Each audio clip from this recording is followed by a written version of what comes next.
ಎಲ್ಲರಿಗೂ ನಮಸ್ತೆ. ನೋಡಿ, ರಾಷ್ಟ್ರ ಮಟ್ಟದ ಮೊಟ್ಟ ಮೊದಲ ಸ್ಪರ್ಧಾತ್ಮಕ ಪರೀಕ್ಷೆಯಾದ ನವೋದಯ ಪರೀಕ್ಷೆದು ಅಪ್ಲಿಕೇಶನ್ ಆಲ್ರೆಡಿ ಬಿಟ್ಟಿದ್ದಾರೆ. ನಾನು ಈ ಸೆಷನ್ನಲ್ಲಿ ಇಂಪಾರ್ಟೆಂಟ್ ಡೇಟ್ಸ್ ಬಗ್ಗೆ ಎಕ್ಸ್ಪ್ಲೇನ್ ಮಾಡ್ತೀನಿ. ಅದಾದಮೇಲೆ ನವೋದಯ ಸಿಲೆಬಸ್ ಏನೇನು ಚೇಂಜಸ್ ಆಗಿದೆ ಅದ್ರ ಬಗ್ಗೆ ಎಕ್ಸ್ಪ್ಲೇನ್ ಮಾಡ್ತೀನಿ. ಕೊನೆಯದಾಗಿ ನವೋದಯ ಅಪ್ಲಿಕೇಶನ್ನ ಆನ್ಲೈನಲ್ಲಿ ಯಾವ ರೀತಿ ಸ್ಟೆಪ್ ಬೈ ಸ್ಟೆಪ್ ಅಪ್ಲೈ ಮಾಡ್ಬೋದು ಅದ್ರ ಬಗ್ಗೆ ಎಕ್ಸ್ಪ್ಲೇನ್ ಮಾಡ್ತೀನಿ. ಫಸ್ಟ್ ಏನು ಮಾಡಬೇಕು, ಫಸ್ಟ್ ಕಂಡೀಷನ್ನು ಏನಾಗಬೇಕು ಅಂದರೆ ಪ್ಯಾನಿಕ್ ಆಗಬಾರ್ದು. ನಾವೆಲ್ಲ ಅರ್ಥ್ಕ್ವೇಕ್ ರೆಸಿಸ್ಟೆಂಟ್ ಡಿಸೈನ್ ಆಫ್ ಸ್ಟ್ರಕ್ಚರ್ಸ್ ಅಂತ ಡಿಸೈನ್ ಮಾಡ್ತಾ ಇದ್ದ, ಅರ್ಥ್ಕ್ವೇಕ್ ಇಂಜಿನಿಯರಿಂಗ್ ಅಂತ ಓದ್ತಾ ಇದ್ದ. ಅದರಲ್ಲಿ ಇಂಪಾರ್ಟೆಂಟ್ ಆಗಿ ಒಂದು ಸ್ಲೋಗನ್ ಇತ್ತು, ಪ್ಯಾನಿಕ್ ಕಿಲ್ಸ್ ಮೋರ್ ದೆನ್ ಅರ್ಥ್ಕ್ವೇಕ್ ಅಂತ. ಆಯ್ತಾ, ಭೂಕಂಪಕ್ಕಿಂತ ಜಾಸ್ತಿ ಗಾಬರಿಗೆ ಜನ ಸತ್ತೋಗ್ತಾರಂತೆ. ಸೊ ಅದರಿಂದ ಯಾರು ಪ್ಯಾನಿಕ್ ಆಗಬೇಡಿ, ಗಾಬರಿ ಆಗಬೇಡಿ. ಅಂಥದ್ದೇನು ಇಲ್ಲ, ಅಂತ ಏನು ಬ್ರಹ್ಮವಿದ್ಯೆ ಏನು ಅಲ್ಲ. ಅಪ್ಲಿಕೇಶನ್ ಹಾಕದೇ ಇರಲಿ, ನವೋದಯ ಪರೀಕ್ಷೆ ಬರೆಯೋದೇ ಇರಲಿ, ಏನು ದೊಡ್ಡ ಏನು ಬ್ರಹ್ಮವಿದ್ಯೆ ಅಲ್ಲ.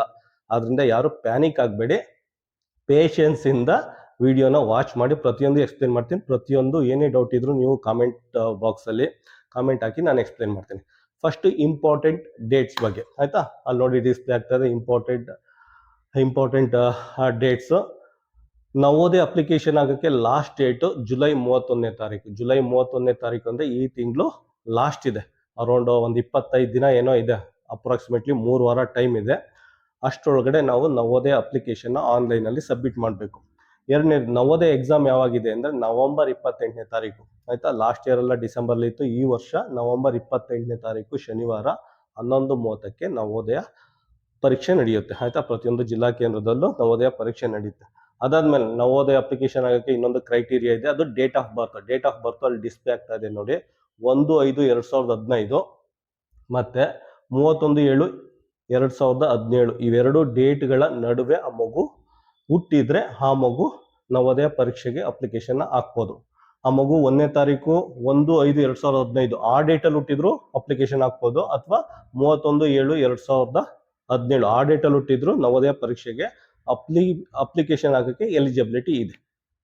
ಡೇಟ್ ಆಫ್ ಬರ್ತ್ 1/5/2015 ಮತ್ತು 31/7/2017 ಇವೆರಡರ ಮಧ್ಯೆ ಅಕಸ್ಮಾತ್ ಏನಾದ್ರು ಬರ್ತಾ ಇಲ್ಲ ಅಂದ್ರೆ ಜಾಸ್ತಿ ತಲೆ ಕೆಡ್ಸ್ಕೊಳಕ್ ಹೋಗ್ಬೇಡಿ. ಯಾವುದು ಮ್ಯಾನಿಪುಲೇಷನ್ ಮಾಡಕ್ ಹೋಗ್ಬೇಡಿ, ಮತ್ತೆ ಜಾಸ್ತಿ ತಲೆನೂ ಕೆಡ್ಸ್ಕೊಳಕ್ ಹೋಗ್ಬೇಡಿ. ನವೋದಯ ಪರೀಕ್ಷೆ ಇಲ್ಲ ಅಂದ್ರೆ ನೆಕ್ಸ್ಟ್ ಸೈನಿಕ್ ಸ್ಕೂಲ್ ಎಕ್ಸಾಮ್ ಅಂತ ಬರುತ್ತೆ.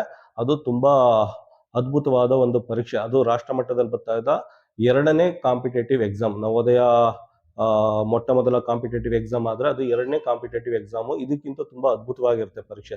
ಅದೊಂದು ರೀತಿ UPSC ಪರೀಕ್ಷೆನ ಸ್ಕೇಲ್ ಡೌನ್ ಮಾಡಿ 5ನೇ ಕ್ಲಾಸ್ ಮಕ್ಕಳಿಗೆ ಎಕ್ಸಾಮ್ ಕೊಟ್ಟ ರೀತಿ ತರ ಇರುತ್ತೆ. ಒಂದು ರೀತಿ 5ನೇ ಕ್ಲಾಸ್ ಮಕ್ಕಳಿಗೆ UPSC ಎಕ್ಸಾಮ್ ಬರೆಸ್ತಾ ಇರೋ ಫೀಲ್ ಆಗುತ್ತೆ. ಆದ್ರಿಂದ ನವೋದಯ ಏನಾರು ಅಪ್ಲಿಕೇಶನ್ ಹಾಕಕ್ಕೆ ಏನಾರು ಸಾಧ್ಯ ಇಲ್ಲ ಅಂದ್ರೆ ದಯವಿಟ್ಟು ತಲೆ ಕೆಡಿಸ್ಕೋಬೇಡಿ, ಸೈನಿಕ್ ಸ್ಕೂಲ್ ಎಕ್ಸಾಮ್ನ ಅಟೆಂಡ್ ಮಾಡಿ. ಅದ್ರ ಬಗ್ಗೆನೂ ನಾನು ಮಾಹಿತಿ ಕೊಡ್ತೀನಿ. ಮತ್ತೆ ನವೋದಯ ಪರೀಕ್ಷೆಗೆ ಏನೇನು ಡಾಕ್ಯುಮೆಂಟ್ ಬೇಕು ಅಂದ್ರೆ 5 ಡಾಕ್ಯುಮೆಂಟ್ ಬೇಕಾಗುತ್ತೆ. ಮೊದಲನೇದು ಮಗುದು ಫೋಟೋ ಬೇಕಾಗುತ್ತೆ. ಆಯ್ತಾ, ಮಗುದು ಫೋಟೋ ಬೇಕಾಗುತ್ತೆ. ಎರಡನೇದು ಮಗುದು ಸಿಗ್ನೇಚರ್ ಬೇಕಾಗುತ್ತೆ. ಅದಾದ್ಮೇಲೆ ಪೇರೆಂಟ್ದು ಸಿಗ್ನೇಚರ್ ಬೇಕಾಗುತ್ತೆ. 4ನೇದು ಆಧಾರ್ ಕಾರ್ಡು ಅಥವಾ ರೆಸಿಡೆನ್ಷಿಯಲ್ ಸರ್ಟಿಫಿಕೇಟ್ ಬೇಕಾಗುತ್ತೆ. ಅದಾದ್ಮೇಲೆ ಕ್ಯಾಸ್ಟ್ ಅಂದ್ರೆ OBC ಸರ್ಟಿಫಿಕೇಟ್ ಬೇಕಾಗುತ್ತೆ. ಇವೆಷ್ಟು 5 ಡಾಕ್ಯುಮೆಂಟ್ ನಿಮ್ಮ ಕೈಲಿ ಏನಾರು ಇದ್ರೆ ಹೋಗಿ ಡೈರೆಕ್ಟ್ ಆಗಿ ಸೈಬರ್ ಸೆಂಟರ್ಗೆ ಹೋಗಿ ಅಪ್ಲೈ ಮಾಡಿ. ಸೈಬರ್ ಸೆಂಟರ್ಗೆ ಏನಕ್ಕೆ ಹೋಗಿ ಅಪ್ಲೈ ಮಾಡಿ ಅಂದ್ರೆ, ನೀವೇನಾದ್ರು ಮೊಬೈಲ್ ಅಪ್ಲೈ ಮಾಡ್ತಾ ಇರ್ತೀರಾ, ಆಯ್ತಾ, ಯಾರೋ ಫೋನ್ ಮಾಡ್ತಾರೆ, ಪುನಃ ಕಟ್ ಆಗುತ್ತೆ, ಪುನಃ ರಿಫ್ರೆಶ್ ಮಾಡೋಕೆ ಪೇಜ್, ಇದೆಲ್ಲ ತೊಂದರೆ ಇರುತ್ತೆ. ಮತ್ತೆ ನೀವಾದ್ರೆ ಅಪ್ರೂಪ್ಗೆ ಒಂದ್ಸಲ ಅಪ್ಲೈ ಮಾಡ್ತಾ ಇದ್ದೀರಾ, ಸೈಬರ್ ಸೆಂಟ್ರಲ್ಲಿ ಅವರು ಅದರಲ್ಲಿ ಮಾಸ್ಟರ್ ಡಿಗ್ರಿ ಮಾಡಿರ್ತಾರೆ, ಈ ರೀತಿ ಅಪ್ಲಿಕೇಶನ್ ಹಾಕೋದ್ರಲ್ಲಿ ಮಾಸ್ಟರ್ ಡಿಗ್ರಿ ಮಾಡಿರ್ತಾರೆ. ಆದ್ರಿಂದ ದಯವಿಟ್ಟು ಇದು 5 ಡಾಕ್ಯುಮೆಂಟ್ ಅಲ್ಲಿ ಏನ್ ಡಿಸ್ಪ್ಲೇ ಆಗ್ತಾ ಇದೆ, ಮಗುದು ಫೋಟೋಗ್ರಾಫು, ಅದಾದ್ಮೇಲೆ ಮಗುದು ಸಿಗ್ನೇಚರು 2ನೇ ಡಾಕ್ಯುಮೆಂಟು, ಅದಾದ್ಮೇಲೆ 3ನೇದು ಪೇರೆಂಟ್ ಸಿಗ್ನೇಚರು, 4ನೇದು ಆಧಾರ್ ಕಾರ್ಡು ಅಥವಾ ರೆಸಿಡೆನ್ಷಿಯಲ್ ಸರ್ಟಿಫಿಕೇಟು, 5ನೇದು SC ST ಅಥವಾ OBC ಅಥವಾ EWS ಸರ್ಟಿಫಿಕೇಟ್ ಅಂತ ಬರುತ್ತೆ. ಅದನ್ನ ತಗೊಂಡೋಗಿ ಸೈಬರ್ ಸೆಂಟರ್ ಹೋಗಿ ಅಪ್ಲೈ ಮಾಡಿ. ಸೊ ಏನೂ ತೊಂದರೆ ಆಗಲ್ಲ. ಮತ್ತೆ ಆನ್ಲೈನಲ್ಲಿ ಅಪ್ಲಿಕೇಶನ್ ಹಾಕ್ಬೇಕಾದ್ರೆ ಸುಮಾರು ಸಮಸ್ಯೆಗಳು ಬರುತ್ತೆ. ಕೆಲವೊಂದ್ಸಲ ಕೆಲವೊಬ್ರಿಗೆ ಸುಮಾರು ಸಮಸ್ಯೆಗಳು ಬರುತ್ತೆ. ಕೆಲವೊಂದ್ಸಲ ಆಧಾರ್ ಕಾರ್ಡ್ ನಂಬರ್ನೇ ತಗೊಳ್ಳಲ್ಲ, ಇನ್ವ್ಯಾಲಿಡ್ ಅಂತ ಬರುತ್ತೆ. ಕೆಲವೊಂದ್ಸಲ ಏನ್ ಮಾಡುತ್ತೆ, ಅಲ್ಲಿ ಯಾವ ಡಿಸ್ಟಿಕ್ ಅಲ್ಲಿ ಸ್ಟಡಿ ಮಾಡ್ತಾ ಇದ್ದೀರಾ ಅಂತ ಕ್ಲಿಕ್ ಮಾಡಿದ್ರೆ ಆ ವಿಂಡೋನೇ ಓಪನ್ ಆಗಲ್ಲ. ಕೆಲವೊಂದ್ಸಲ ಯಾವ ಎಜುಕೇಶನ್ ಬ್ಲಾಕ್ ಅಲ್ಲಿ ಸ್ಟಡಿ ಮಾಡ್ತಾ ಇದ್ದೀರಾ ಅಂತ ಕ್ಲಿಕ್ ಮಾಡಿದ್ರೆ ಆ ಬ್ಲಾಕೇ ಓಪನ್ ಆಗಲ್ಲ. ಕೆಲವೊಂದ್ಸಲ ಮೀಡಿಯಂ ಆಫ್ ಎಕ್ಸಾಮಿನೇಷನ್ ಅಂತ ಬರುತ್ತೆ, ಅಲ್ಲಿ ಕನ್ನಡ ಅಥವಾ ಇಂಗ್ಲಿಷ್ ಸೆಲೆಕ್ಟ್ ಮಾಡ್ಕೋಬೇಕು ಅಂದ್ರೆ ಅದು ಬ್ಲಾಕೇ ಓಪನ್ ಆಗಲ್ಲ. ಈ ರೀತಿ ಎಲ್ಲ ಸಮಸ್ಯೆಗಳು ಬರುತ್ತೆ. ಅದರಿಂದ ಯಾರು ಗಾಬರಿ ಆಗಬೇಡಿ, ಪ್ಯಾನಿಕ್ ಆಗಬೇಡಿ. ಇವತ್ತಲ್ಲ ಅಂದ್ರೆ ನಾಳೆ ಟ್ರೈ ಮಾಡಿ. ಇನ್ನ 3 ವಾರ ಟೈಮ್ ಇದೆ. ಇವತ್ತಲ್ಲ ಅಂದ್ರೆ ನಾಳೆ ಟ್ರೈ ಮಾಡಿ. ಅದೇ ರೀತಿ ಟ್ರೈ ಮಾಡಿ. ಅಕಸ್ಮಾತ್ ಆಗ್ಲಿಲ್ಲ ಅಂದ್ರೆ ಏನ್ ಮಾಡಿ ಗೊತ್ತಾ, ಏನು ತಲೆ ಕೆಡ್ಸ್ಕೋಬೇಡಿ. 25 ಜನಕ್ಕೆ ಫೋನ್ ಮಾಡಕ್ ಹೋಗ್ಬೇಡಿ, ಯಾರನ್ನೂ ಮೆಸೇಜು ಫೋನ್ ಆ ರೀತಿ ಯಾವುದು ಮಾಡಕ್ ಹೋಗ್ಬೇಡಿ. ಲಾಸ್ಟ್ 1 ವೀಕ್ ಇದ್ದಾಗ ಪ್ರತಿಯೊಂದು ಡಿಸ್ಟಿಕ್ ಅಲ್ಲಿ ನವೋದಯ ಸ್ಕೂಲ್ ಇದ್ದೇ ಇರುತ್ತೆ ಆಯ್ತಾ. 31 ಕರ್ನಾಟಕ ರಾಜ್ಯದ 31 ಜಿಲ್ಲೆಯಲ್ಲಿ ಪ್ರತಿಯೊಂದು ಜಿಲ್ಲೆಯಲ್ಲೂ ನವೋದಯ ಸ್ಕೂಲ್ ಇದ್ದೇ ಇರುತ್ತೆ. ನವೋದಯ ಸ್ಕೂಲ್ಗೆ ನೇರವಾಗಿ ಹೋಗಿ ಅಲ್ಲಿ ಹೆಲ್ಪ್ ಡೆಸ್ಕ್ ಅಂತ ಇರುತ್ತೆ, ಅಲ್ಲಿ ಹೋಗಿ ನಿಮ್ ಸಮಸ್ಯೆನ ಹೇಳಿ ಅವ್ರು ಸಾಲ್ವ್ ಮಾಡ್ತಾರೆ. ನೀವು 100 ಜನಕ್ಕೆ ಫೋನ್ ಮಾಡಿದ್ರೆ ಅವರು 100 ಜನಕ್ಕೆ ಫೋನ್ ಮಾಡಿದ್ರೆ 108 ಸೊಲ್ಯೂಷನ್ ಕೊಡ್ತಾರೆ. ಸೊ ನೀವೆಲ್ಲ ಅದಕ್ಕೆಲ್ಲ ಗಾಬರಿ ಆಗ್ಬೇಡಿ, ತಲೆ ಕೆಡಿಸ್ಕೋಬೇಡಿ. ಅದಕ್ಕೆ ಏನ್ ಮಾಡಿ, ಲಾಸ್ಟ್ 1 ವೀಕ್ ಇದ್ದಂಗೆ ನೀವು ಡೈರೆಕ್ಟ್ ಆಗಿ ನವೋದಯ ಸ್ಕೂಲ್ ಇರುತ್ತೆ, ಪ್ರತಿಯೊಂದು ಡಿಸ್ಟಿಕ್ ಅಲ್ಲಿ ನವೋದಯ ಸ್ಕೂಲ್ ಇರುತ್ತೆ, ಆ ಸ್ಕೂಲ್ ಹೋಗಿ ಅಲ್ಲಿ ಹೆಲ್ಪ್ ಡೆಸ್ಕ್ ಅಂತ ಇರುತ್ತೆ, ಅದನ್ನ ಪ್ರಾಸ್ಪೆಕ್ಟಸ್ ಅಲ್ಲೇ ಮೆನ್ಷನ್ ಮಾಡಿದ್ದಾರೆ ಆಯ್ತಾ. ಅದು ಅವ್ರ ಡ್ಯೂಟಿ. ಅದು ಅಲ್ಲಿ ನೀವು ಏನೋ ಫ್ರೀ ಆಫ್ ಕಾಸ್ಟ್ ₹1 ತಗೊಳ್ಳದಂತೆ ಅಲ್ಲಿ ನಿಮ್ದು ಆನ್ಲೈನ್ ಅಲ್ಲಿ ಅಪ್ಲಿಕೇಶನ್ ಸಬ್ಮಿಟ್ ಮಾಡ್ಕೊಡ್ತಾರೆ ಆಯ್ತಾ. ನಿಮ್ದು ಏನೇ ಸಮಸ್ಯೆ ಇದ್ರು ನವೋದಯ ಸ್ಕೂಲ್ಗೆ ಹೋಗಿ ಅಲ್ಲಿ ಹೆಲ್ಪ್ ಡೆಸ್ಕ್ ಅಂತ ಇರುತ್ತೆ, ಅಲ್ಲಿ ನಿಮ್ಗೆ ಹೆಲ್ಪ್ ಮಾಡ್ತಾರೆ. ಅದನ್ನ ಯಾರು ಪ್ಯಾನಿಕ್ ಆಗ್ಬೇಡಿ ಆಯ್ತಾ. ಈಗ ಮುಖ್ಯವಾದ ವಿಷಯಕ್ಕೆ ಬರೋಣ. ಅದೇನು ಅಂದ್ರೆ ಸಿಲೆಬಸ್ ಯಾವ ರೀತಿ ಚೇಂಜಸ್ ಆಗಿದೆ ಅನ್ನೋದನ್ನ ಎಕ್ಸ್ಪ್ಲೇನ್ ಮಾಡೋಣ. ಮೊದಲೆಲ್ಲ ಯಾವ ರೀತಿ ಇತ್ತು ಅಂದ್ರೆ ಸಿಲೆಬಸ್ ಒಂದು ಮೆಂಟಲ್ ಅಬಿಲಿಟಿ ಅಂತ ಇತ್ತು. ಮೆಂಟಲ್ ಅಬಿಲಿಟಿ ಇತ್ತು, 40 ಕ್ವಶನ್ ಬರ್ತಾ ಇತ್ತು. ಅದಾದ್ಮೇಲೆ ಮ್ಯಾಥ್ಸ್ ಇತ್ತು, ಅರ್ಥಮೆಟಿಕ್ ಅಂತ ಹೇಳ್ತಾರೆ, ನಾನು ಮ್ಯಾಥ್ಸ್ ಅಂತ ಸಿಂಪಲ್ ಆಗಿ ಹೇಳ್ತಾ ಇದ್ದೀನಿ, 20 ಕ್ವಶನ್ ಬರ್ತಾ ಇತ್ತು. ಅದಾದ್ಮೇಲೆ ಪ್ಯಾಸೇಜ್ ಲ್ಯಾಂಗ್ವೇಜ್ ಟೆಸ್ಟ್ ಅಂತ ಹೇಳ್ತಾರೆ, ನಾನು ಪ್ಯಾಸೇಜ್ ಅಂತ ಹೇಳ್ತಾ ಇದ್ದೀನಿ ಡೈರೆಕ್ಟ್ ಆಗಿ, ಅದೊಂದು 20 ಮಾರ್ಕ್ಸ್ ಬರ್ತಾ ಇತ್ತು. ಇದೆಲ್ಲ ಕೂಡಿದ್ರೆ 80 ಮಾರ್ಕ್ಸ್ ಬರ್ತಾ ಇತ್ತು ಆಯ್ತಾ. ಮೆಂಟಲ್ ಅಬಿಲಿಟಿಲಿ 40 ಕ್ವಶನ್ ಬರ್ತಾ ಇತ್ತು, ಮ್ಯಾಥ್ಸ್ ಅಲ್ಲಿ 20 ಕ್ವಶನ್ ಬರ್ತಾ ಇತ್ತು, ಪ್ಯಾಸೇಜ್ ಅಲ್ಲಿ 20 ಕ್ವಶನ್ ಬರ್ತಾ ಇತ್ತು, ಟೋಟಲ್ ಆಗಿ 80 ಕ್ವಶನ್ ಬರ್ತಾ ಇತ್ತು. ಈಗ ಏನ್ ಸಿಲೆಬಸ್ ಚೇಂಜ್ ಆಗಿದೆ ಅಂದ್ರೆ, ಈ ಪಾರ್ಟ್ 1 ಇದೆಯಲ್ಲ, ಪಾರ್ಟ್ 1 ಮೆಂಟಲ್ ಅಬಿಲಿಟಿ 40 ಕ್ವಶನ್ ಕೊಡ್ತಾ ಇದ್ರಲ್ಲ, ಅದ್ರಲ್ಲಿ ಏನ್ ಮಾಡ್ತಾ ಇದಾರೆ, ಮೆಂಟಲ್ ಅಬಿಲಿಟಿನ 40 ಕ್ವಶನ್ ಅಲ್ಲಿ ಬರೀ 20 ಕ್ವಶನ್ ಮಾತ್ರ ಕೊಡ್ತಾ ಇದ್ದಾರೆ ಆಯ್ತಾ. ಮತ್ತೆ ಮೆಂಟಲ್ ಅಬಿಲಿಟಿ ಜೊತೆಗೆ ಎನ್ವಿರಾನ್ಮೆಂಟಲ್ ಸ್ಟಡೀಸ್ ಅಂತ ಇದು ಮಾಡಿದ್ದಾರೆ, EVS ಅಂತ, ಎನ್ವಿರಾನ್ಮೆಂಟಲ್ ಸ್ಟಡೀಸ್ ಅಂತ ಇನ್ನೊಂದು ಸಬ್ಜೆಕ್ಟ್ ಎಕ್ಸ್ಟ್ರಾ ಹಾಕಿದ್ದಾರೆ ಆಯ್ತಾ. ಇದೆಲ್ಲ CBSE ಸಿಲೆಬಸ್ ಅಲ್ಲಿ ಇದೆ ಆಯ್ತಾ. ಪರಿಸರ ವಿಜ್ಞಾನ ಅಂತ ಕನ್ನಡದಲ್ಲಿ ಹೇಳ್ತಾರೆ, ಇಂಗ್ಲಿಷಲ್ಲಿ ಎನ್ವಿರಾನ್ಮೆಂಟಲ್ ಸ್ಟಡೀಸ್ ಅಂತ ಹೇಳ್ತಾರೆ. ಇದ್ರಲ್ಲೊಂದು 20 ಕ್ವಶನ್ ಕೊಡ್ತಾ ಇದ್ದಾರೆ ಅಷ್ಟೇ. ಅದು ಬಿಟ್ಟು ಇನ್ನೇನು ಚೇಂಜಸ್ ಆಗಿಲ್ಲ ಆಯ್ತಾ. ಇವೆರಡನ್ನೂ ಸೇರಿದ್ರೆ ಪುನಃ 40 ಮಾರ್ಕ್ಸ್ ಬರುತ್ತೆ ನಿಮ್ಗೆ, 40 ಕ್ವಶನ್ ಆಯ್ತಾ. ಮೆಂಟಲ್ ಅಬಿಲಿಟಿಯಿಂದ ಇದನ್ನ ಎ ಅಂತ ತಿಳ್ಕೊಳ್ಳೋಣ, ಇದು ಪಾರ್ಟ್ ಎ ಪಾರ್ಟ್ ಬಿ ಆಯ್ತಾ.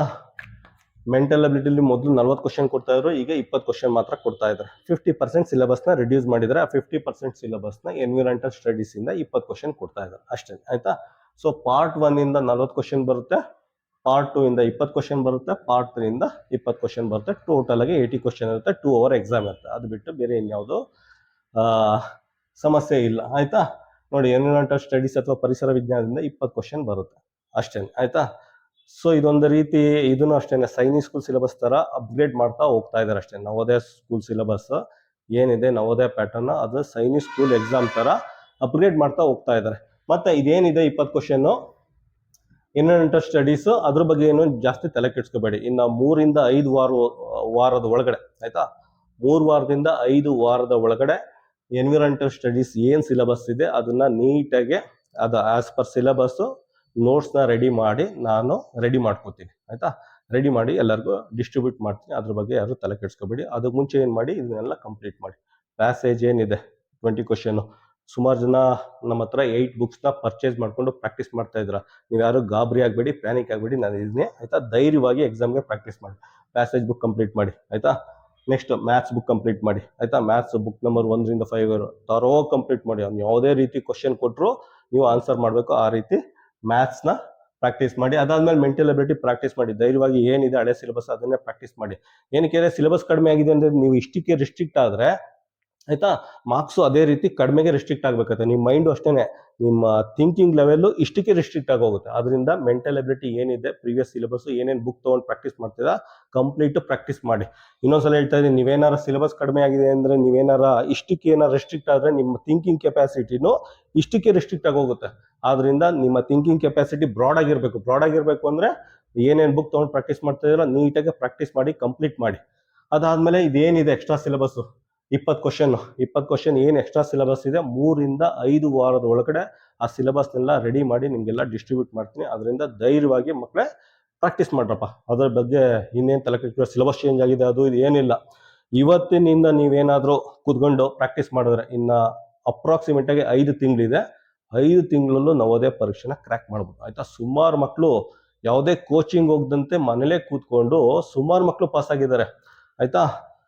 ಮೈಸೂರಲ್ಲಿ ಸೆಕೆಂಡ್ ಟಾಪರು ನಮ್ಮ ಸ್ಟೂಡೆಂಟು, ಮತ್ತು ಹಾಸನದಲ್ಲಿ 8th ಟಾಪರು ಗೌರ್ಮೆಂಟ್ ಸ್ಕೂಲ್ ಓದ್ತಾ ಇರೋ ಸ್ಟೂಡೆಂಟು ನಮ್ಮ ಸ್ಟೂಡೆಂಟ್. ಎಲ್ಲೂ ಕೋಚಿಂಗ್ ಹೋಗಿಲ್ಲ, ಮನೇಲೆ ಕೂತ್ಕೊಂಡು ಪಾಸ್ ಆಗಿದ್ದಾರೆ. ಮತ್ತು ಉಡುಪಿಲಿ 5ನೇ ರ್ಯಾಂಕ್ 5th ಪ್ಲೇಸ್ ಆಯಿತಾ. ಆ ಮಗುನೂ ಅಷ್ಟೇ, ಗೌರ್ಮೆಂಟ್ ಸ್ಕೂಲ್ ಮಗು, ಯಾವುದೇ ಕೋಚಿಂಗ್ ಹೋಗದಂತೆ ನವೋದಯ ಎಕ್ಸಾಮ್ನ ಪಾಸ್ ಮಾಡಿದ್ದಾರೆ. ಆ ಮಗುದು ಇನ್ನೊಂದು ವಿಶೇಷ ಏನು ಅಂದರೆ, ಆ ಮಗು ಓದ್ತಾ ಇರೋದು ಗೌರ್ಮೆಂಟ್ ಸ್ಕೂಲಲ್ಲಿ, ಕನ್ನಡ ಮೀಡಿಯಂ ಗೌರ್ಮೆಂಟ್ ಸ್ಕೂಲ್ ಓದ್ತಾ ಇದ್ದಾರೆ. ಎಕ್ಸಾಮ್ ಬರ್ತಿರೋದು ಇಂಗ್ಲೀಷ್ ಮೀಡಿಯಮಲ್ಲಿ ಬರೆದು 5ನೇ ರ್ಯಾಂಕ್ ತೊಗೊಂಡಿದ್ದಾರೆ ಅಂತ ಇಮ್ಯಾಜಿನ್ ಮಾಡ್ಕೊಳ್ಳಿ. ಕೋಚಿಂಗ್ ಅವಶ್ಯಕತೆ ಇಲ್ಲ, ನೀವು ಹೊರಗಡೆ ಎಲ್ಲ ಹೋಗೋದು.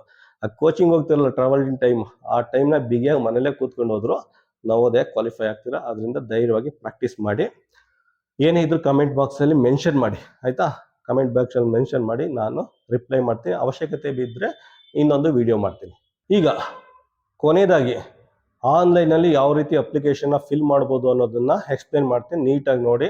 ಆದರೆ ನೀವೇ ಟ್ರೈ ಮಾಡಿ, ತುಂಬ ಫ್ರೀ ಆಗಿದ್ದೀರಾ ಅಂದರೆ ಟ್ರೈ ಮಾಡಿ. ಇಲ್ಲಾಂದರೆ ಸೈಬರ್ ಸೆಂಟ್ರಿಗೆ ಹೋಗಿ 5 ಡಾಕ್ಯುಮೆಂಟ್ ತೊಗೊಂಡೋಗಿ, ಮಗುದು ಫೋಟೋಗ್ರಾಫು, ಮಗುದು signature, parent signature, Aadhaar card ಅಥವಾ ರೆಸಿಡೆನ್ಷಿಯಲ್ ಸರ್ಟಿಫಿಕೇಟು, 5ನೇದು OBC ಸರ್ಟಿಫಿಕೇಟು ಅಥವಾ SC ST OBC ಅಥವಾ EVS ಸರ್ಟಿಫಿಕೇಟ್. ಇಷ್ಟು ಡಾಕ್ಯುಮೆಂಟ್ನ ತೊಗೊಂಡೋಗಿ ಸೈಬರ್ ಸೆಂಟ್ರಲ್ಲಿ ಅಪ್ಲೈ ಮಾಡಿ, ಯಾವುದೂ ತೊಂದರೆ ಆಗಲ್ಲ. ಇಲ್ಲ ಅಂದರೆ ಮನೇಲೇ ಕೂತ್ಕೊಂಡು ಆನ್ಲೈನ್ ಅಪ್ಲೈ ಮಾಡ್ತೀವಿ ಅಂದರೆ ಜಸ್ಟ್ ಈ ಪ್ರೊಸೀಜರ್ನ ಫಾಲೋ ಮಾಡಿ. ಜಸ್ಟ್ ಈ ವಿಡಿಯೋ ನೋಡಿ, ನಿಮಗೆ ಗೊತ್ತಾಗುತ್ತೆ. ಫಸ್ಟ್ ಏನು ಮಾಡಿ, ನವೋದಯ ವೆಬ್ಸೈಟ್ಗೆ ಹೋಗಿ cbseitms.rcl.government.in ಅಂತ. ಅದಾದಮೇಲೆ ಈ ಪೇಜ್ ಓಪನ್ ಆಗುತ್ತೆ. ಇಲ್ಲಿ ಕ್ಯಾಂಡಿಡೇಟ್ ಕಾರ್ನರ್ ಅಂತ ಬರುತ್ತೆ, ಇದ್ರ ಕೆಳಗಡೆ ಕ್ಲಿಕ್ ಹಿಯರ್ ಫಾರ್ ರಿಜಿಸ್ಟ್ರೇಷನ್ ಅಂತ ಇದೆ, ಇದನ್ನು ಕ್ಲಿಕ್ ಮಾಡಿ. ಅದಾದಮೇಲೆ ಇಲ್ಲಿ ಇಂಪಾರ್ಟೆಂಟ್ ಡೇಟ್ಸ್ ಅಂತ ಇದೆ. Last date to apply 31st July ಅಂತ ಇದೆ. ಡೇಟ್ ಆಫ್ ಎಕ್ಸಾಮು 28 ನವಂಬರ್ ಅಂತ ಇದೆ. ಅದಾದಮೇಲೆ ಇಲ್ಲಿ ಬನ್ನಿ, online application for admission to class 6 ಅಂತ ಇದೆ, ಇಲ್ಲಿ ಬನ್ನಿ. ಇಲ್ಲಿ ಎಲಿಜಿಬಿಲಿಟಿ ಕ್ರೈಟೀರಿಯಾ ಕೊಟ್ಟಿದ್ದಾರೆ. ಫಸ್ಟ್ ಏನಿದೆ, ಮಗು ಇದಕ್ಕೆ ಮುಂಚೆ ಯಾವುದೇ ನವೋದಯ ಪರೀಕ್ಷೆ ಬರೆದಿರಬಾರ್ದು, ಇದೇ ಫಸ್ಟ್ ಟೈಮ್ ಆಗಿರಬೇಕು ಅಂದ್ಬಿಟ್ಟು ಒಂದು ಡಿಕ್ಲರೇಷನ್ ಇದೆ, ಅದು ಫಸ್ಟ್ ಕಂಡೀಷನು. ಎರಡನೇ ಕಂಡೀಷನು, ಮಗು 4ನೇ ಕ್ಲಾಸಿಂದ 5ನೇ ಕ್ಲಾಸ್ಗೆ ಪ್ರಮೋಟ್ ಆಗಿರಬೇಕು, ಮತ್ತು ಈ ಶೈಕ್ಷಣಿಕ ವರ್ಷದಲ್ಲಿ 5ನೇ ಕ್ಲಾಸಲ್ಲಿ ಓದ್ತಾ ಇರಬೇಕು ಅಂತ ಸೆಕೆಂಡ್ ಕಂಡೀಷನು. ಮೂರನೇ ಕಂಡೀಷನು, ಮಗು ಓದ್ತಾ ಇರೋ ಸ್ಕೂಲ್ ಅಡ್ರೆಸ್ಸು ಮತ್ತು ರೆಸಿಡೆನ್ಷಿಯಲ್ ಅಡ್ರೆಸ್ಸು ಒಂದೇ ಡಿಸ್ಟಿಕಲ್ಲಿ ಇರಬೇಕು ಅಂತ ಮೂರನೇ ಕಂಡೀಷನು. ಅಕಸ್ಮಾತ್ ಮಗು ಏನಾರು ಯಾವುದೋ ಒಂದು ಡಿಸ್ಟಿಕಲ್ಲಿ ಓದ್ತಾ ಇದ್ದು, ಆ ಸ್ಕೂಲ್ ಏನಾರ 10 ಕಿಲೋಮೀಟರ್ ರೇಡಿಯಸಲ್ಲಿ ಬೇರೆ ಡಿಸ್ಟಿಕಲ್ಲಿ ಏನಾರ ಇದ್ದರೆ ಆ ಮಗುನು ನವೋದಯ ಪರೀಕ್ಷೆ ಬರಿಬೋದು ಅಂತ ಈ ಸಲ ಒಂದು ಕ್ರೈಟೀರಿಯಾ ಕೊಟ್ಟಿದ್ದಾರೆ. ಯಾವುದೋ ಒಂದು ಡಿಸ್ಟಿಕಲ್ಲಿ ಓದ್ತಾ ಇದೆ ಅಂತ ತಿಳ್ಕೊಳ್ಳಿ, ಮಂಡ್ಯ ಡಿಸ್ಟಿಕಲ್ಲಿ ಓದ್ತಾ ಇದೆ ಅಂತ ತಿಳ್ಕೊಳ್ಳಿ, ಆ ಸ್ಕೂಲು 10 ಕಿಲೋಮೀಟರ್ ರೇಡಿಯಸಲ್ಲಿ ಪಕ್ಕದ ಡಿಸ್ಟಿಕಲ್ಲಿ ಏನಾರ ಇದ್ದರೆ ಆ ಮಗುನೂ ಸಹ ನವೋದಯ ಪರೀಕ್ಷೆ ಬರಿಬೋದು ಅಂದ್ಬಿಟ್ಟು ಈ ವರ್ಷದಿಂದ ಒಂದು ಹೊಸ ಚೇಂಜ್ ಮಾಡಿದ್ದಾರೆ. 4ನೇದು, ಮಗು ಇಂಡಿಯನ್ ನ್ಯಾಷನಲ್ ಆಗಿರಬೇಕು. 5ನೇದು, ಇಲ್ಲಿ ಏನಿದೆ ಪ್ರಾಸ್ಪೆಕ್ಟಸು ಅದನ್ನು ಓದಿ ಅರ್ಥ ಮಾಡ್ಕೊಂಡಿದ್ದಾರೆ ಅಂತ 5ನೇದು ಕಂಡೀಷನ್ನು. 6ನೇದು, ಮಗು ಹತ್ರ ಆಧಾರ್ ಕಾರ್ಡ್ ಇರಬೇಕು ಅಥವಾ ವ್ಯಾಲಿಡ್ ರೆಸಿಡೆನ್ಷಿಯಲ್ ಸರ್ಟಿಫಿಕೇಟ್ ಇದ್ದರೆ ಅವರು ನವೋದಯ ಪರೀಕ್ಷೆ ಬರೆಯೋಕ್ಕೆ ಅಪ್ಲಿಕೇಶನ್ ಹಾಕಿ ಎಲಿಜಿಬಲ್ ಅಂತ ಹೇಳುತ್ತೆ ಆಯಿತಾ. ಈ 6 ಕಂಡೀಷನ್ ಏನಾದ್ರು ಸ್ಯಾಟಿಸ್ಫೈ ಆದರೆ ಇಲ್ಲಿ ಎಸ್ ಅಂತ ಕೊಡಿ ಆಯಿತಾ. ಮೇಲಿನ ಎಲ್ಲ ಎಲಿಜಿಬಿಲಿಟಿ ಕ್ರೈಟೀರಿಯಾ ಸ್ಯಾಟಿಸ್ಫ್ಯಾಕ್ಷನ್ ಆದರೆ ಇಲ್ಲಿ ಎಸ್ ಅಂತ ಕೊಡಿ. ಅದಾದಮೇಲೆ do you have Aadhaar number ಅಂತ ಕೇಳಿದ್ದಾರೆ. ಆಧಾರ್ ಕಾರ್ಡ್ ಇದ್ದರೆ ಆಧಾರ್ ಕಾರ್ಡ್ ಎಸ್ ಇದೆ ಅಂತ ಕೊಡಿ, ಆಧಾರ್ ಕಾರ್ಡ್ ಇಲ್ಲ ಅಂದರೆ ನೋ ಅಂತ ಕೊಡಿ ಆಯಿತಾ. ನಾನು ನೋ ಅಂತ ಕೊಡ್ತೀನಿ. ನೋ ಅಂತ ಕೊಟ್ಟರೆ ಏನು ಮಾಡಬೇಕು, ರೆಸಿಡೆನ್ಷಿಯಲ್ ಸರ್ಟಿಫಿಕೇಟ್ನ ಅಪ್ಲೋಡ್ ಮಾಡಬೇಕಾಗುತ್ತೆ ಆಯಿತಾ. ನೋ ಅಂತ ಕೊಟ್ಟರೆ ರೆಸಿಡೆನ್ಷಿಯಲ್ ಸರ್ಟಿಫಿಕೇಟ್ನ ಅಪ್ಲೋಡ್ ಮಾಡಬೇಕಾಗುತ್ತೆ. ನೀವು ಅಪ್ಲೋಡ್ ಮಾಡಿ, ನೆಕ್ಸ್ಟ್ ಸಬ್ಮಿಟ್ ಕೊಡಿ.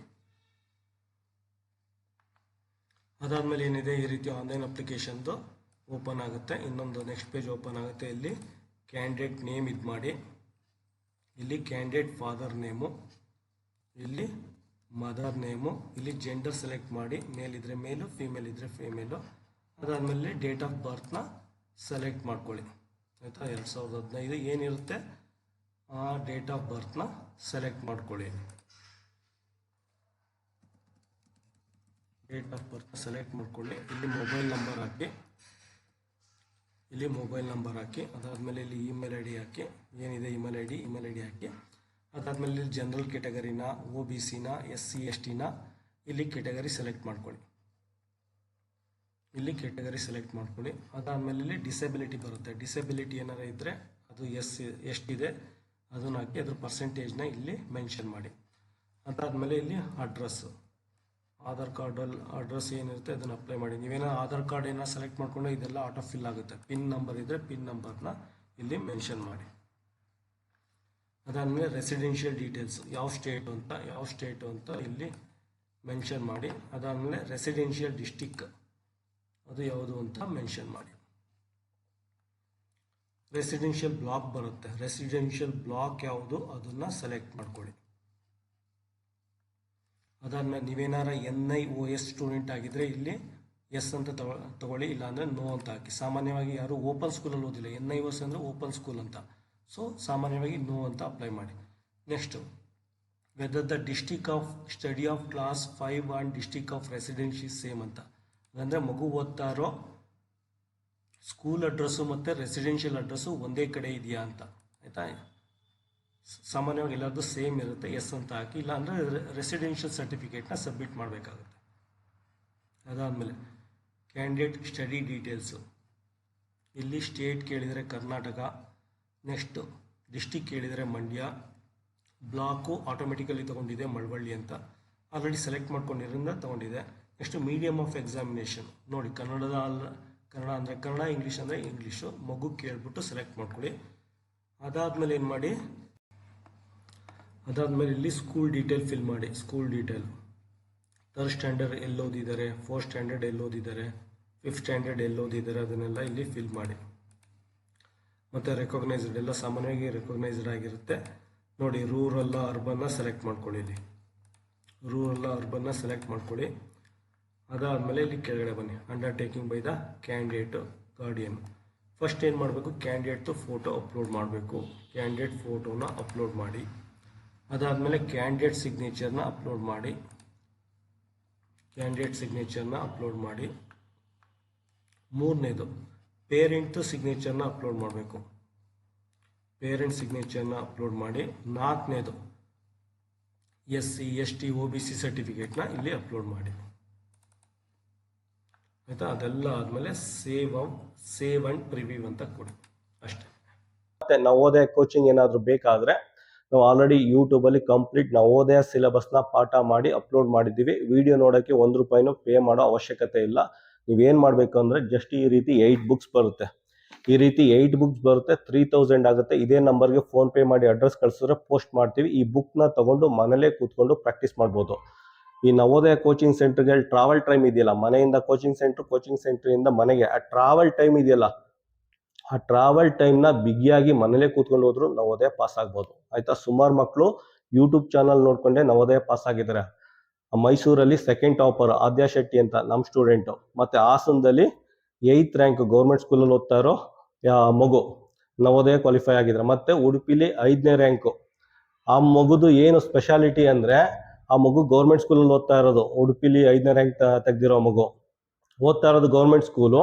ಇಂಗ್ಲೀಷ್ ಮೀಡಿಯಮಲ್ಲಿ ಎಕ್ಸಾಮ್ ಬರೆದು ಉಡುಪಿಗೆ 5ನೇ ರ್ಯಾಂಕ್ ಬಂದಿದ್ದಾರೆ ಅಂದರೆ ಇಮ್ಯಾಜಿನ್ ಮಾಡ್ಕೊಳ್ಳಿ. ಎಲ್ಲೂ ಕೋಚಿಂಗ್ ಹೋಗೋ ಅವಶ್ಯಕತೆ ಇಲ್ಲ. ಧೈರ್ಯವಾಗಿ ಮನೆಯಲ್ಲೇ ಈ ಬುಕ್ ತೊಗೊಂಡು ಪ್ರಾಕ್ಟೀಸ್ ಮಾಡಿ. ನಿಮ್ಮ ಜೊತೆಲಿ ನಾನು ಇರ್ತೀನಿ. ಯೂಟ್ಯೂಬ್ ಚಾನಲ್ನ ಕ್ಲಿಕ್ ಮಾಡಿ, ಮಂಡ್ಯ ಗೌಡ ನವೋದಯ ಅಂತ ಟೈಪ್ ಮಾಡಿ ಕ್ಲಿಕ್ ಮಾಡಿ. ಆಗ ಮಂಡ್ಯ ಗೌಡ ಯೂಟ್ಯೂಬ್ ಚಾನಲ್ ಹೋಗುತ್ತೆ. ಇಲ್ಲಿ ವ್ಯೂ ಚಾನಲ್ ಹೋಗಿ, ಅದಾದಮೇಲೆ ಇಲ್ಲಿ ಕೋರ್ಸಸ್ಸು ಪ್ಲೇ ಲಿಸ್ಟ್ನ ಸೆಲೆಕ್ಟ್ ಮಾಡ್ಕೊಳ್ಳಿ. ಪ್ಲೇ ಲಿಸ್ಟ್ನ ಸೆಲೆಕ್ಟ್ ಮಾಡಿಕೊಂಡ್ರೆ ಇಲ್ಲಿ ಕೆಳಗಡೆ ನವೋದಯ ಕೋಚಿಂಗ್ 2026 ಅಂತ ಸಿಗುತ್ತೆ. ಜಸ್ಟ್ ಇದನ್ನು ಓಪನ್ ಮಾಡಿ. ಇಲ್ಲಿ ವಿಡಿಯೋ ನಂಬರ್ 1ರಿಂದ ವಿಡಿಯೋ ನಂಬರ್ 111ವರೆಗೆ ನವೋದಯ ಸಿಲೆಬಸ್ನ ಕಂಪ್ಲೀಟಾಗಿ ಪಾಠ ಮಾಡಿ ಯೂಟ್ಯೂಬಲ್ಲಿ ಅಪ್ಲೋಡ್ ಮಾಡಿದ್ದೀನಿ. ಒಂದು ವಿಡಿಯೋನೂ ಲಾಕ್ ಮಾಡಿಲ್ಲ, ಕಂಪ್ಲೀಟ್ ನವೋದಯ ಸಿಲೆಬಸ್ನ ಇಲ್ಲಿ ಅಪ್ಲೋಡ್ ಮಾಡಿದ್ದೀನಿ, ಆಯಿತಾ. ಇಲ್ಲಿ ನೋಡಿ, ಚಾಪ್ಟರ್ ನಂಬರ್ 1 ಅಂತ ಇದೆ, ಆಯಿತಾ. ಫಸ್ಟ್ ಇಂಟ್ರೊಡಕ್ಷನ್ ಇದೆ, ಅದಾದಮೇಲೆ ಪ್ರಾಕ್ಟೀಸ್ ಕ್ವಶನ್ ಇದೆ, ಅದಾದಮೇಲೆ ಓಲ್ಡ್ ಕ್ವಶನ್ ಇದೆ. ಪ್ರತಿಯೊಂದು ಚಾಪ್ಟರ್ಗೂ ಇಂಟ್ರೊಡಕ್ಷನ್ ಇರುತ್ತೆ ನೋಡಿ. 2nd ಚಾಪ್ಟರ್ ಪ್ರತಿಯೊಂದು ಚಾಪ್ಟರ್ಗೆ ಇಂಟ್ರೊಡಕ್ಷನ್ ಇರುತ್ತೆ, ಅದಾದಮೇಲೆ ಪ್ರಾಕ್ಟೀಸ್ ಕ್ವಶನ್ ಇರುತ್ತೆ, ಅದಾದಮೇಲೆ ಓಲ್ಡ್ ಕ್ವಶನ್ ಇರುತ್ತೆ. ಅದೇ ರೀತಿ ನವೋದಯ ಎಲ್ಲ ಚಾಪ್ಟರ್ನು ಇಂಟ್ರೊಡಕ್ಷನ್ನು, ಪ್ರಾಕ್ಟೀಸ್ ಕ್ವಶನ್, ಓಲ್ಡ್ ಕ್ವಶನ್ ಅಂತ ಸಾಲ್ವ್ ಮಾಡಿ ಯೂಟ್ಯೂಬಲ್ಲಿ ಅಪ್ಲೋಡ್ ಮಾಡಿದ್ದೀನಿ. ಸುಮಾರು 111 ವೀಡಿಯೋಸ್ ಇದೆ. ಇಲ್ಲಿ ನೋಡಿ, ವಿಡಿಯೋ ನಂಬರ್ 61. ವಿಡಿಯೋ ನಂಬರ್ 61ಇಂದ ಮಾಡಲ್ ಪೇಪರ್ 1, ಮಾಡಲ್ ಪೇಪರ್ 2, ಮಾಡಲ್ ಪೇಪರ್ 3, ಮಾಡಲ್ ಪೇಪರ್ 4, ಮಾಡಲ್ ಪೇಪರ್ 5 ಅಂದ್ಬಿಟ್ಟು ಕಂಪ್ಲೀಟಾಗಿ 50 ಮಾಡಲ್ ಪೇಪರ್ನ ಪಾಠ ಮಾಡಿ ಅಪ್ಲೋಡ್ ಮಾಡಿದೆ. ನವೋದಯ ಕ್ವಾಲಿಫೈ ಆಗಿ ಇಷ್ಟು ಸಾಕಾಗುತ್ತೆ. ಎಲ್ಲೂ ಕೋಚಿಂಗ್ ಹೋಗೋ ಅವಶ್ಯಕತೆ ಇಲ್ಲ, ಯಾರ ಹತ್ರನೂ ಒಂದು ಅಕ್ಷರ ಹೇಳಿಸ್ಕೊಳ್ಳೋ ಅವಶ್ಯಕತೆ ಇಲ್ಲ. ಮನೇಲೇ ಕೂತ್ಕೊಂಡು ಯೂಟ್ಯೂಬ್ ಚಾನಲ್ ನೋಡಿಕೊಂಡು ನವೋದಯ ಪ್ರಿಪೇರ್ ಆಗ್ಬೋದು.